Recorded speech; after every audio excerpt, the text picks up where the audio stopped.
Constituição, né? Afinal, é como Leide disse, ela é a nossa carta magna, e essa Constituição, a última, né, é a Constituição Cidadã, então ela é a que é nossa mesmo, né? Então, aí, o que vocês acharam de mais interessante dentro dessas constituições, dentro dessas 7 constituições? De vez por outra, mesmo a gente não usando o termo Constituição, mas a gente tem em mente, esse é meu direito, né? Eu estou fazendo porque é um direito meu. Quando a gente fala muito, esses últimos anos, a questão da democracia, né? O país é um país democrático, não há ditadura. Essa democracia é pregada nessa Constituição. Né? Para você ter direitos, né? Eu sei que quem tem direitos também tem deveres, mas os nossos direitos, né? O que regulamenta a nossa vida como cidadão, né? São as constituições. Então, é um documento muito importante. A Constituição, ela é quem rege, né, a comunidade política, quem rege a sociedade, quem determina os nossos direitos, se a gente está fazendo certo, se a gente está fazendo errado. Né? Então, como a Emily falou, a Constituição é a carta magna do país, né? As regras, o que a gente é autorizado a fazer, as proibições, tanto do Estado como da sua população, tudo está dentro da Constituição. O Estado, o direito em si, eles seguiam pela Constituição. E aí, com relação as consequências também, né, Leide? Já está lá, ou seja, dependendo dos nossos atos, você já sabe quais são as consequências que você vai sofrer. Isso né? mesmo. As sanções, né, as punições, tudo está... se eu fizer isso, eu sei que eu vou ser punido de tal forma, né? E isso, como a Emily falou, está na Constituição. E como os países não são iguais, as constituições também não são iguais. E aí, ninguém vai... Professora, poderiam voltar para o começo, por favor? Porque eu tive que dar uma saída às pressas aqui, e aí eu voltei agora. Que foi bem no começo da aula. Na verdade, Vanilda, a gente está só aqui falando do que seria a Constituição e queríamos que vocês falassem o que vocês já acharam de mais interessante na pesquisa de vocês, que vocês fizeram na semana passada, né, sobre as Constituição, que lá a atividade foi justamente essa, que vocês fizessem uma pesquisa. Cara, o mais interessante é saber que o Brasil tem 7 Constituição. Ave Maria! Tem só uma. E eu pesquisando uma por uma para poder colocar naquele trabalho. Não, piedade da próxima vez, viu? Devido ao trabalho, quando for na época dos meninos chegar no terceiro, devido à atividade em 2, tá ligado? Eu pegar só metade. E é interessante também, né, Vanilda, assim, as características de cada um, né? A questão de promulgada, outorgada, é bem interessante quando a gente fala de Constituição. Né? Por que o país tão jovem,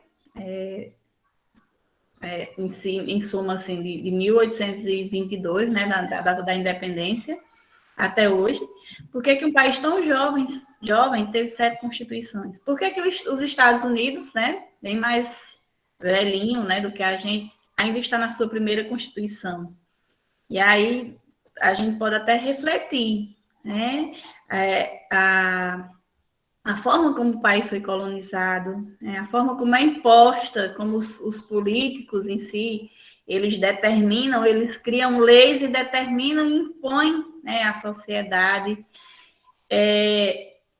Também, Mariana, tem muitos, né, as constituições têm pontos distintos. Mariana coloca aqui, né, no chat. Para quem não estiver vendo, eu vou ler, viu, Leide? Uhum. A quantidade de constituições é o que ela acha mais interessante. E também o fato de algumas terem pontos bem distintos uma da outra. Não sei se vocês perceberam a questão do direito à participação política, né? É bem interessante esse ponto, quando eu falo de Constituição, quando eu lembro da Constituição, quando a gente se reporta a isso. A questão dos direitos políticos, do voto censitário, né, do voto por renda, gente, era um absurdo, né? Assim, as constituições, as primeiras, não só no Brasil, mas em outros países, só quem podia participar politicamente, participar da democracia, ou dos direitos, era quem determinasse uma renda, né? Eu não sei se na hora que vocês pesquisaram, se vocês conseguiram, se apareceu na pesquisa de vocês, a Constituição de 23. Apareceu? É chamada de Constituição Mandioca. Lembro não. Que não tem nada a ver com mandioca. Ramon coloca aqui, Leide, acho que o mais interessante é ver sobre o período histórico de cada Constituição, verdade, e como a sociedade brasileira estava em relação às medidas impostas dos governos dos representantes. Isso, pois a Constituição Mandioca é porque ela não é, né, contada como Constituição, mas muitos historiadores eles se reportam, porque a primeira Constituição não foi a de 24, foi a de 23. Isso. Que Dom Pedro rasgou. Por quê? Por que era chamada de Constituição Mandioca? Porque quem participava, quem tinha direito ao voto, né, ou ser votado, era quem determinasse uma medida de alqueire em plantação de mandioca. Né? Então, quem é que vai votar? Quem for dono, né, quem provar que tem tantos alqueires, tantas medidas de mandioca plantada. Então, se eu tenho muita mandioca plantada, quer dizer que eu tenho muita terra, né? Então, era basicamente isso. Então, quem poderia votar, participar das decisões políticas era a oligarquia, eram os grandes fazendeiros. Né? E aí, Dom Pedro rasgou, e aí a primeira Constituição ela foi outorgada, né, em 1824. Qual a diferença de outorgar e promulgar? Outorgar é impor, é determinar. Então, o político, o governante, ele determina que o cidadão ele siga aquela Constituição. Né? Então, ele convoca um grupo de pessoas de sua confiança, elaboram a Constituição. Oi, Vanildo. Essa aí de 824 foi a que durou 60 anos? De 24 a 91. Isso até a República, né?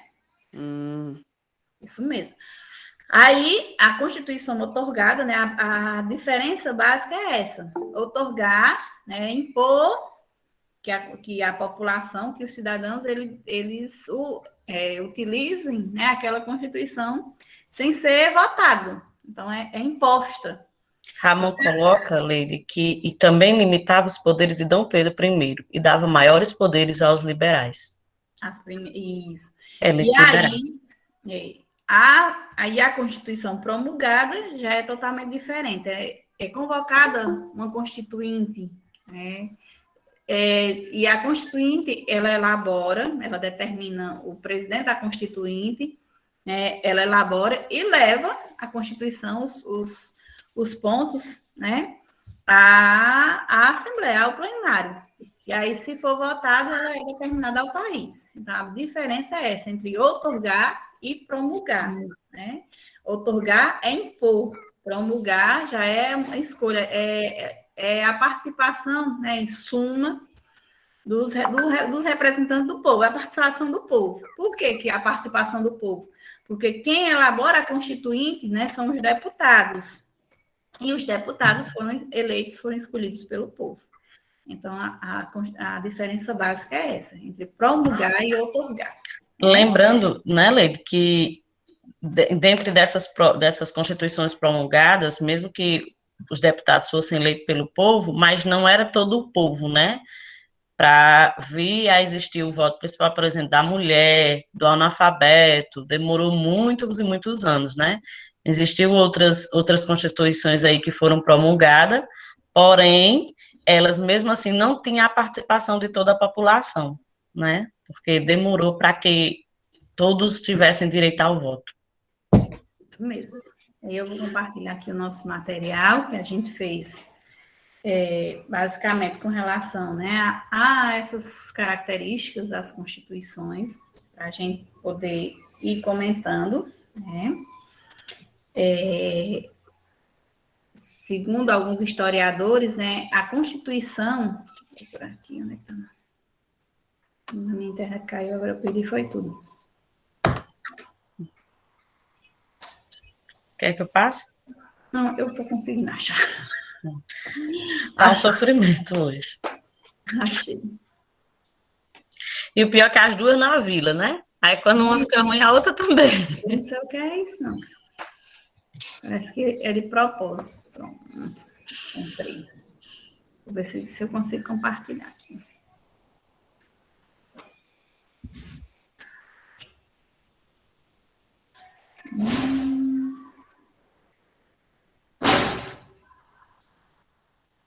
Pronto. Agora vai dar certo. Eu acho legal dessa parte desse primeiro Constituição é o poder moderador, que dava, por exemplo, a Dom Pedro II, o poder de, tipo, retirar o deputado ou político em caso de, por exemplo, ele fosse analfabeto ou que ele julgasse não estar apto a exercer o poder, né? Isso, porque assim, pela lógica, né? Pela lógica não, os estados, né, eles determinam 3 poderes: executivo, legislativo, né, e judiciário. E Dom Pedro II, né, pela Constituição de 24, havia o quê? Havia um outro poder, que era o poder moderador. Então, ele assumia, ele acumulava para si esses 2 poderes, que de alguma forma, né, dominavam os demais. E era a maneira que Dom Pedro usou para estar ali, né? De uma certa forma, dentro dos 3 poderes, intervindo dentro desses 3 poderes, né? Porque essas pessoas desse poder moderador, eles eram tipo a mando do Dom Pedro, né? Isso mesmo. E isso é muito interessante porque é um dos... Eu estava fazendo uma pesquisa e disse que é uma das questões que mais caem no Enem e que as pessoas mais deslizam, né? Por conta que quarto poder, a gente não tem esse costume de analisar a Constituição aí, né? como tendo quatro poderes. Então, assim, é bom até vocês notarem aí, para não esquecer e tudo, que nós tivemos a Constituição que já teve 4 poderes, que é o poder moderador. Então, a Constituição de 24, que foi outorgada, como a gente falou, por Dom Pedro I, não inclui escravos, vocês podem ver aí, né? Permitia a escravidão, mas não incluía nos direitos políticos, né? Embora para alguns estudiosos foi um avanço, né, a Constituição, primeira Constituição do país, mas de alguma forma, né, ela era uma total, ela era excludente, porque, como eu falei para vocês, só quem poderia ter direitos políticos era quem comprovasse uma renda mínima, né, anual. Então, a primeira Constituição, a de 24, foi outorgada em 25 de março de 1824, né, determinou o país como uma monarquia constitucional e hereditária, né, e acrescentou aos 3 poderes, ao poder executivo, legislativo e judiciário, o poder moderador. Permitia a escravidão, mas negava direitos políticos, né, aos escravos. Os direitos políticos eram vinculados, como eu falei, a uma renda mínima, né, e também, né, negava poderes às mulheres, criados e religiosos.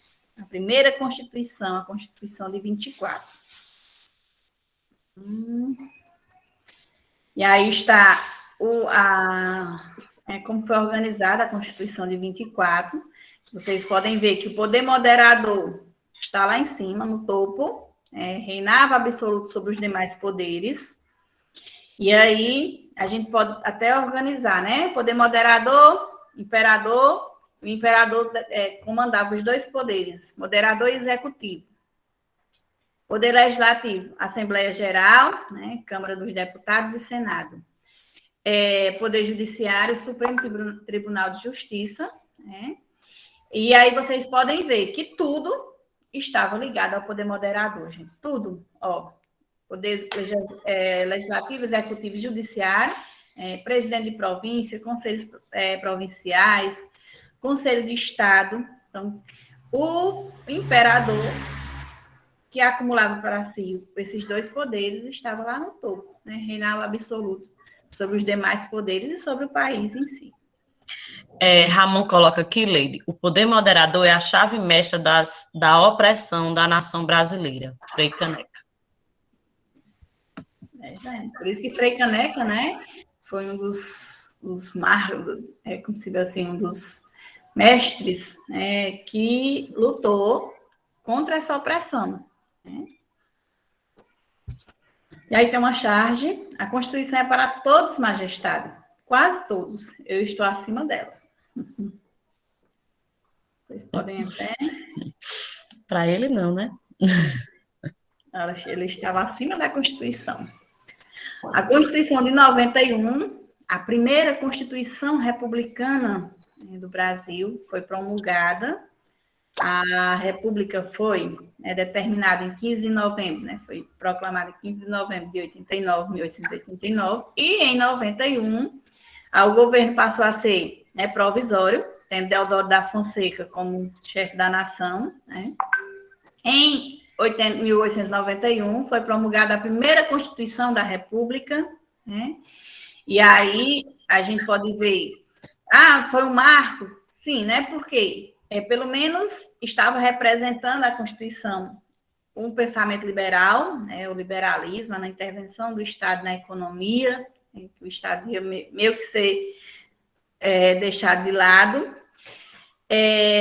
Tinha como base também a Constituição americana, né, norte-americana, e segundo a Constituição de 1891, determinava o país presidencialista e federalista, tendo como divisão as províncias, os estados, impôs a divisão de poderes, aboliu o poder moderador, instituiu o sufrágio universal masculino. Então, todo homem, independente da renda, poderia votar, a não ser, quem lembra, né? Homens maiores de 21 anos, né? E os religiosos e os militares de primeira, né, da praça, que o povo fala mais baixo, também não poderia votar. Permitiu o voto, né? A descoberta, fonte de muitas das fraudes eleitorais da República Velha, e nenhuma referência fez às garantias sociais dos trabalhadores. Então, permitiu o voto, mas nós sabemos que o voto, né, não era secreto, era imposto pelos coronéis, tendo como prática o clientelismo, né, e isso determinava muitas fraudes eleitorais, porque quem era determinado, quem estava apto a votar e a ser votado, quem passasse pela Comissão de Verificação de Poderes. E essa comissão estava ligada diretamente ao presidente, né, a sua panelinha, como se diz. E aí é onde nasce o voto de cabresto, né, Leide? Que as pessoas, de uma certa forma, o voto é aberto, mas justamente não é por conta de uma liberdade, né? Já é justamente para aquela pessoa ali esteja dizendo ao seu coronel, olha, eu votei onde você me mandou, né? Não tem como eu esconder o meu voto. Isso. Aí é onde nasce o voto de cabresto. Em trocas de favores, né? Em a questão de até de um remédio, né? Às vezes a gente, até hoje em dia, né, tem muito disso. Tem. E aí, com exceção, né, dos analfabetos, dos mendigos, não determinou, né, na Constituição se as mulheres podiam votar, mas deixava subtendido que as mulheres não votariam. Uma vantagem desse período aí é a questão do federalismo, né, e da abolição desse período, desse governo moderador, né, que é algo positivo. Vanildo coloca, na mão do bom é útil, na mão do mal é impressor. Opressor, né? Falei do poder moderador nesse caso aí. Certo. Uhum. Ok. E aí está imagens, né, da votação da reunião da Constituinte e para a elaboração da Constituição de 1891, né? Ramon coloca, Leide, que é nela também que já existia a ideia de mudar a capital do Brasil, porém foi uma ideia que ficou somente no papel e se concretizando no governo de JK, Juscelino Isso Kubitschek. mesmo. A Constituição já dizia, né? Que a Constituição, que a capital do Brasil iria ser mudada, né? Iria deixar de ser o Rio de Janeiro. Isso mesmo. Só na década de 50 é que JK vai tirar do papel, né? Final da década de 40 e início da década de 50. E vai criar, vai ser inaugurada em 1960, né? 21 de abril de 1960, certo? A inauguração de Brasília. A Constituição de 34, nós falamos, quando a gente estudou, né, quarta-feira passada, sobre Vargas, a segunda Constituição Republicana, promulgada em 16 de julho de 1934, depois da Revolução, né, da Constituinte, porque Vargas foi pressionado para convocar essa Constituinte, né?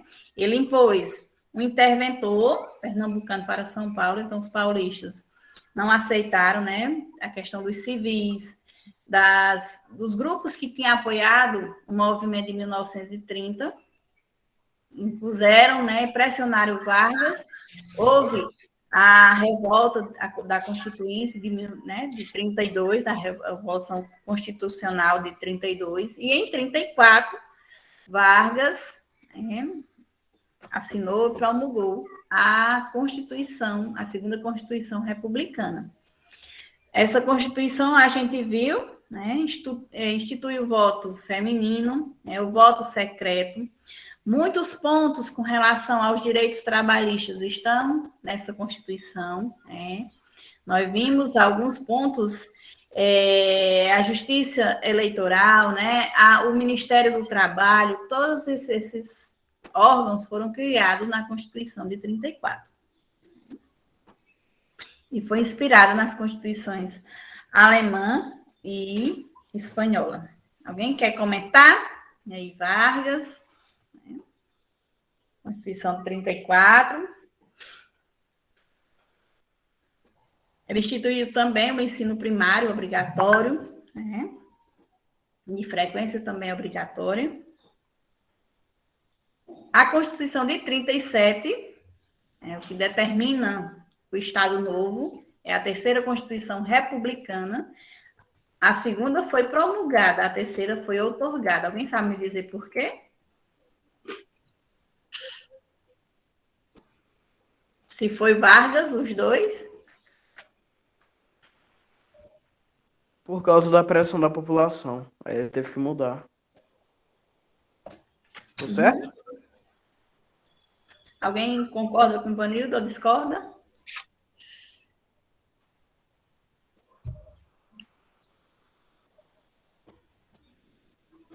Que a Constituição de 37, né, inaugura o Estado Novo, por isso que ela foi outorgada, né? Vargas, no mesmo dia que o Congresso foi fechado, em 37, Vargas, com medo de impôs, disse que tinha um plano para ser tomado, né, para os comunistas instituir o comunismo no Brasil.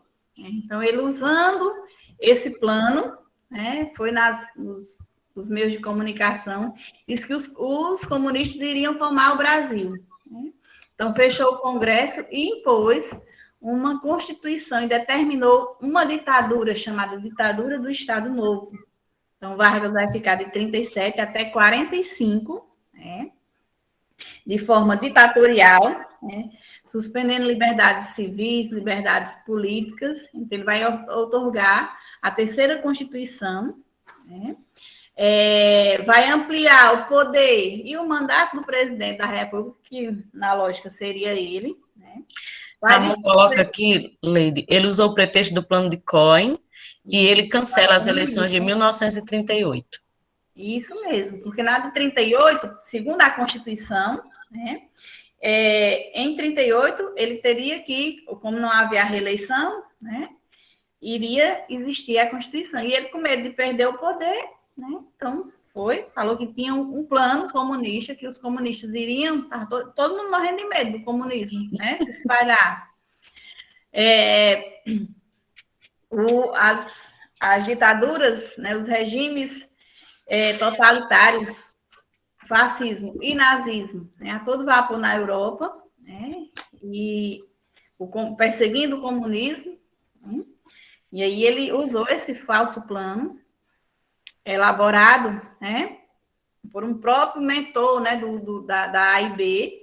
Então, eles usaram esse falso plano comunista, para impor, para fechar o Congresso e determinar estado de sítio, né? Ramon coloca, Lady, diziam que os comunistas comiam as criancinhas, kkk. Mas é mesmo, né? Todo mundo morria de medo do comunismo. A economia, a todo vapor, dizia que o comunismo, né, iria derrocar a economia do Brasil. E todo mundo morria de medo, ninguém tinha noção do que seria, né? E aí ele restringiu a autonomia do judiciário, dissolveu a Assembleia, as câmaras legislativas, né? E declarou estado de sítio, estado de emergência. Usou os moldes das constituições ditatoriais e anticomunistas, né, da Alemanha, da Itália, de alguns países da Europa na época. Me tira uma dúvida, por favor. Tem o comunismo e o socialismo.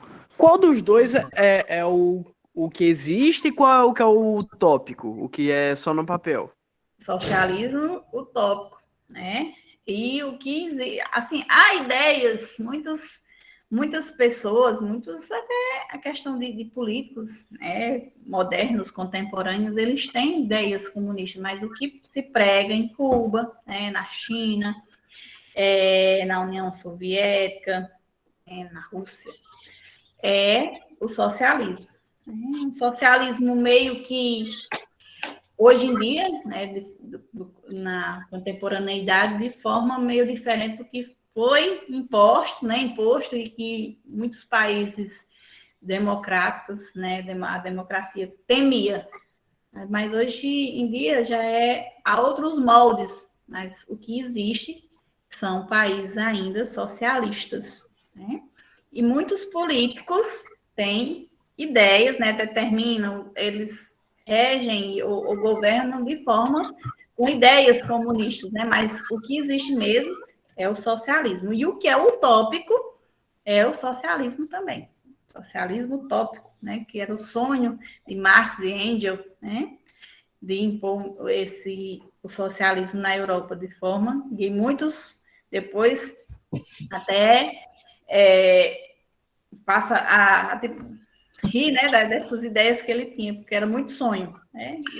Tanto que o próprio Marx, né, ele fala que ele diz assim, nem eu mesmo sei o que foi que eu escrevi, porque o socialismo do qual ele sonhou, idealizou, é tão diferente daquele que é na prática, que ele depois que ele viu as coisas acontecendo de fato, ele diz assim, e o que foi mesmo que a gente escreveu? Será... Ele se perde em relação a tudo que acontece. Então, aquele socialismo do Marx, ele realmente ficou só no mundo das ideias. É verdade. E aí, né, o modelo aí, uma fotinha da Constituição de 37, Vargas, um dos principais pontos, né? A quarta Constituição, a de 1946, foi promulgada pela Assembleia Constituinte, depois que Vargas, né, saiu do poder em 45, fim do Estado Novo. Alguém está pedindo para mim entrar. Vou entrar aqui. Só um minutinho. Vanildo coloca o socialismo acontecendo de forma opressora e sangrenta. Karl Marx deve se revirar no túmulo, com certeza. Ramon coloca que a ABIN, a Ação Integralista Brasileira, queria que Getúlio Vargas fosse um ditador igual a Hitler e Mussolini no Brasil. Aí ele pregava, por que Vargas, ele vai, né, em 45, ele vai meio que deixar o poder. A vontade não era essa, não. É porque em 45 estava a Segunda Guerra, né, todo vapor, e aí ele, de alguma forma, né, ele internamente apoiava os regimes ditatoriais, né? E externamente apoiava quem? Aos países, né? Aos aliancistas, né? Contra os países do eixo, pregando o quê? A democracia. Então, como é que você diz uma coisa no seu país e faz outra? Né?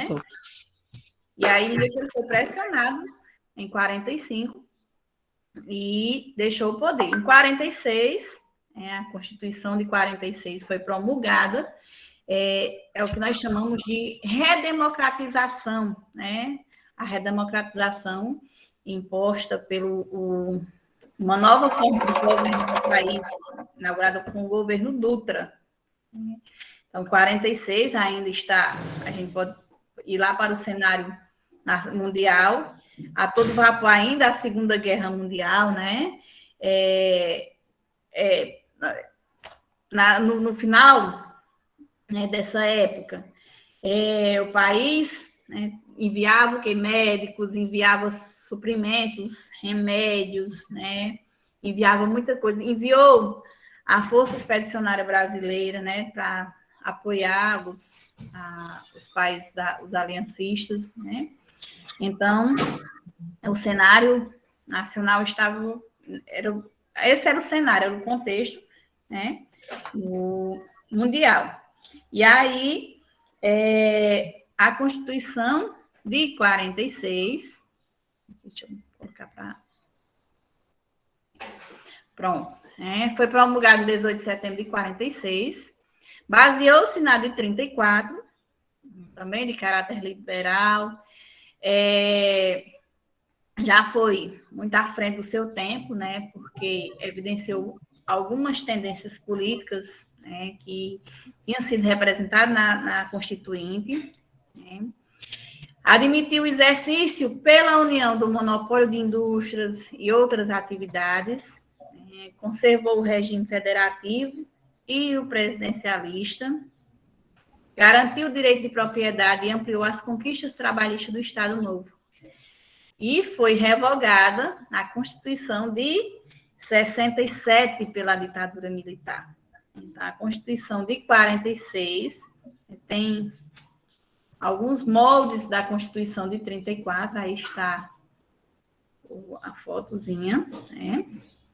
E a foto de Dutra, Eurico Gaspar Dutra, que é o presidente da época. Vocês podem ver aí, todo sorridente durante a Constituinte. Quem está pedindo para entrar? Então, Dutra todo feliz, votando a nova Carta Magna, né, do país. Quando ele entrou em 46, a primeira coisa que existiu foi essa eleição para a Assembleia Constituinte, né, para elaborar a nova Carta Magna, porque a de 37 tinha sido outorgada por Vargas, né? Não tinha conteúdo autoritário, conteúdo centralizador. Aí, quando Dutra, em 45, os brasileiros eles vão às urnas, né, para escolher o novo presidente. E imagina aí, gente, 15 anos sem ter uma eleição, né, desde 1930. E aí, Dutra vai vencer as eleições, né, e a primeira coisa que ele vai fazer convocar essa Assembleia Constituinte, para elaborar a nova Constituição. E aí vai garantir de novo a autonomia dos poderes, que tinha sido suspensa por Vargas, no Estado Novo, na ditadura do Estado Novo. Vai instituir as eleições diretas e obrigatórias, né? E outra coisa que a gente sempre tem que lembrar, que os analfabetos, os mendigos, né, os militares, eles ainda vão não vão continuar excluídos do direito do voto.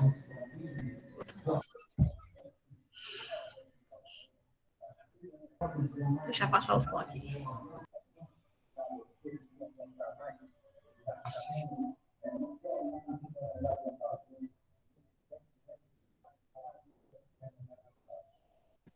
alguma coisa a mais aí, Michel? E a de 67, né? A de 67 é a quinta Constituição Republicana, né? E aí a de 67 é aprovada, né? Por que ela é... Oxente, mas ela estava... Né? O país estava passando por uma ditadura, né? E por que ela foi promulgada? Porque alguns, né, alguns historiadores, eles usam que ela foi promulgada porque ela foi votada, né, e foi aprovada pela Constituinte, por uma Constituinte, né?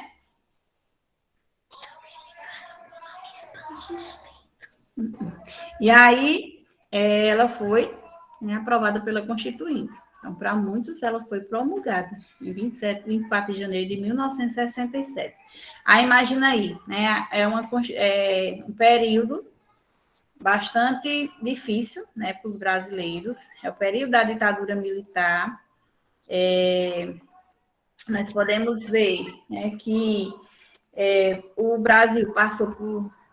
Foram criados vários atos, os atos institucionais, né, que é chamado de AI, cada um pior e mais opressor do que o outro, a partir de 1964. E esses atos institucionais, né, que foram votados pelos presidentes, desde 64 até 85, né, com João Batista do Figueiredo. Então, muitos dos pais de vocês nasceram nesse período, até 85. E foi um período em que, em 84, o povo foi às ruas, né, pelas eleições, pelas diretas já, eu sei que vocês já ouviram falar, eles saíram às ruas querendo eleições diretas, em 84, e em 85, as eleições diretas não foram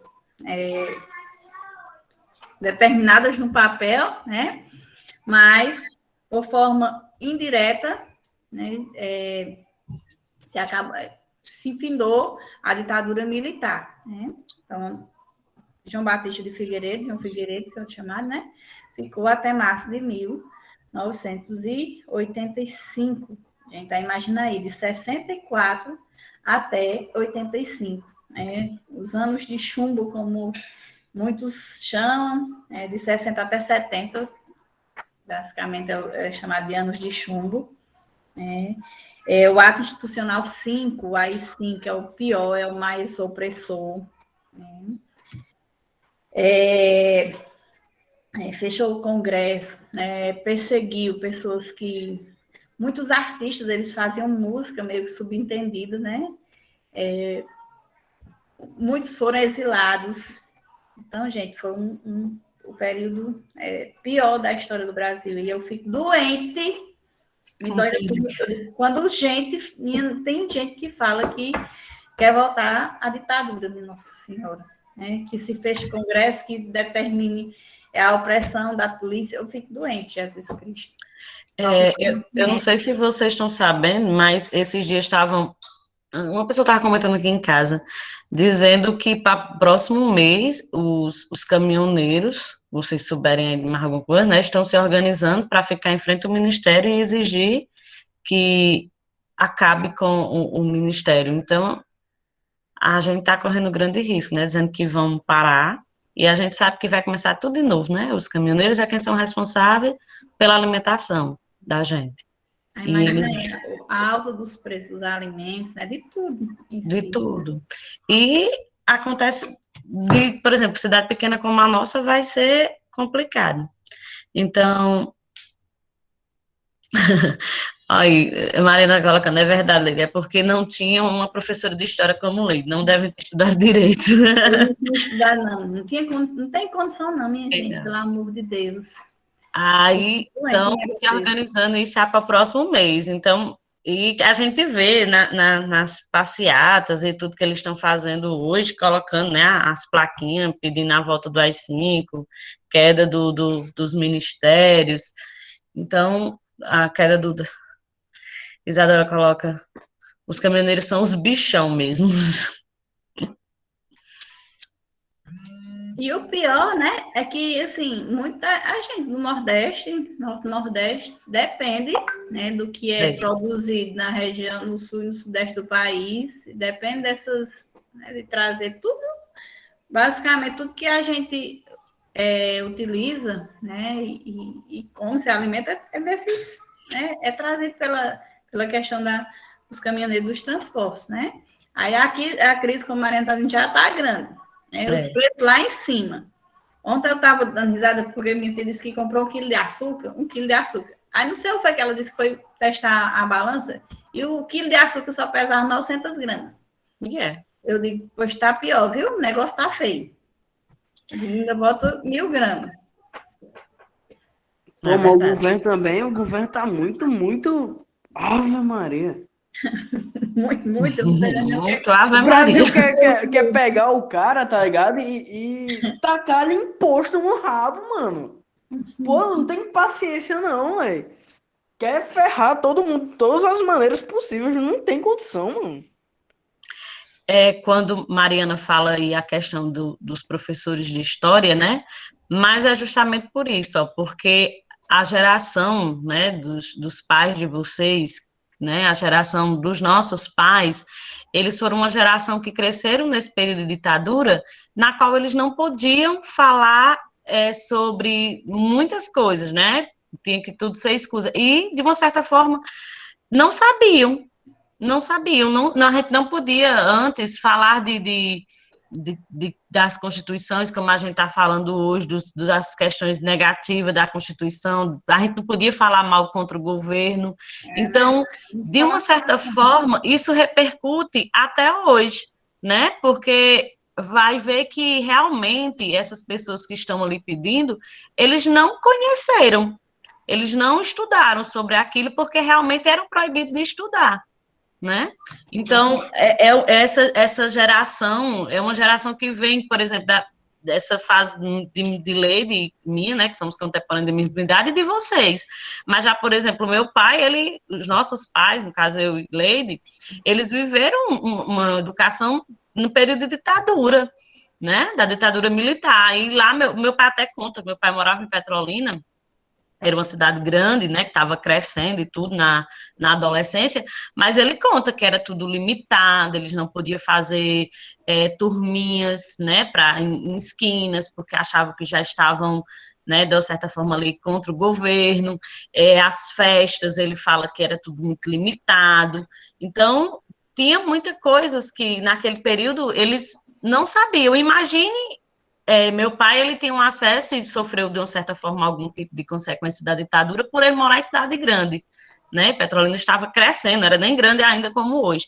Mas as pessoas que moravam em cidade pequena como a nossa, não tinha, ele só via aquela questão do coronel ali, todo mundo com medo, né? Porque o coronel era quem mandava, e as consequências estão aí. As pessoas realmente não conhecem, porque e eles utilizavam, eu acho assim, que até mesmo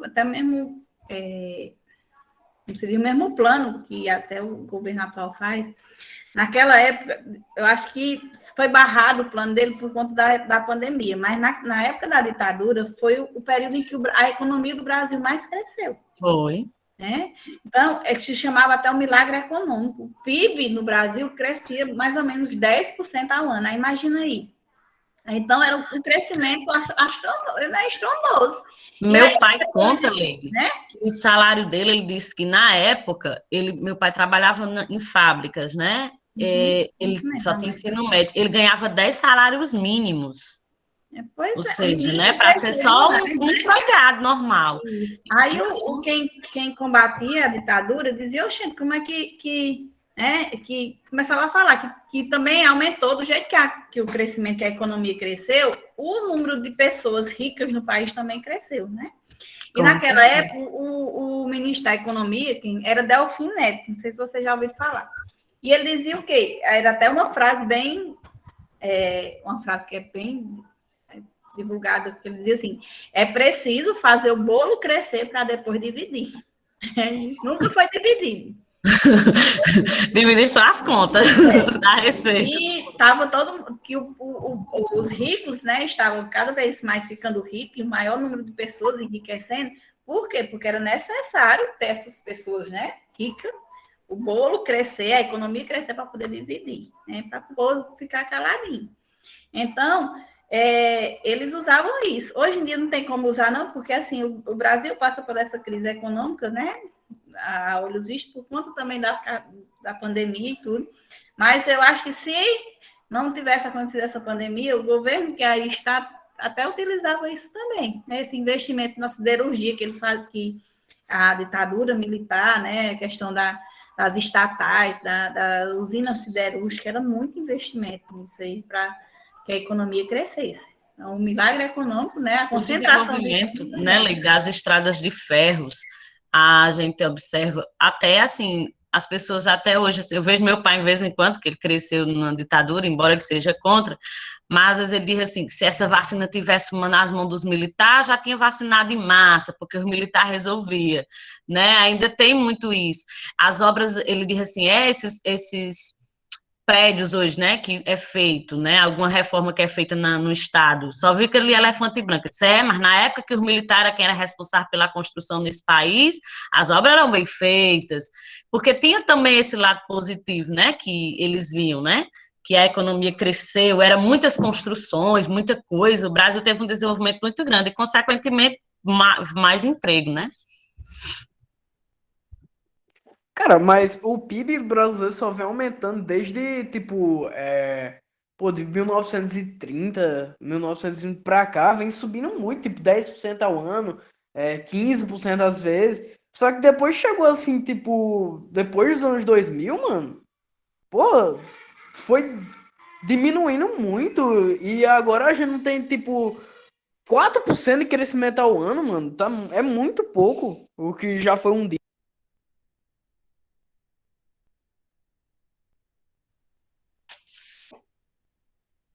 Tá sem som, Lady.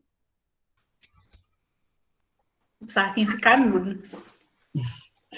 É uma coisa, né, para a gente, é assim, não sabemos o que está subentendido, né, com relação a isso, essa questão de crescimento. Né? Vocês vão ver a questão quando a gente estudar a redemocratização em si, o governo, né, após a ditadura militar, a nova democracia, a questão da inflação, né?